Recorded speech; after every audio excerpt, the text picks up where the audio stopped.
Mr. Bennet, we'll start with you. Thanks. You support Colorado's abortion on demand law, which allows abortions up to birth and goes far beyond what polls show the majority of Americans believe should be legal.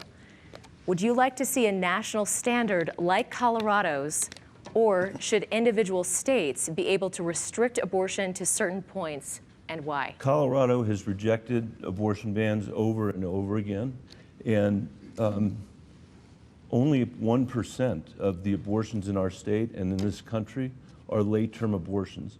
And they're the worst circumstances a mother could have. These are circumstances where she's carried the baby to term. She's picked out a room for the child. She's named the child. She's expecting the child to be there. And for medically horrific reasons, she's having to have an abortion. That's 1%. And I don't think Joe O'Dea should be in that hospital room with her when she's got to make that decision. I don't think any politician should. I trust Colorado's mothers and women. I trust America's mothers and women. I think the idea that he has said that he wants to bring balance to women's rights in Washington, the idea that he said he doesn't want abortion on demand or abortion to be an elective procedure, that does not reflect the reality of women having the worst experience of their life. Your time's up. The last thing they need Thank is you. for Joe O'Dea. Mr. O'Dea, you signed a petition. We will address that. You signed a petition to get a 22-week abortion ban on the ballot in Colorado and voted for it.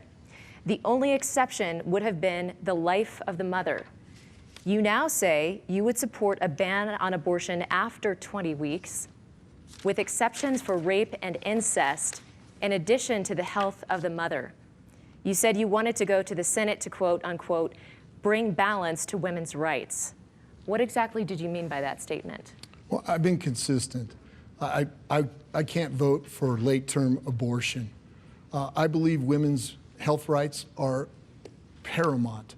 I would support a woman's right to choose up to and including 5 months. That decision should be between her and her mother.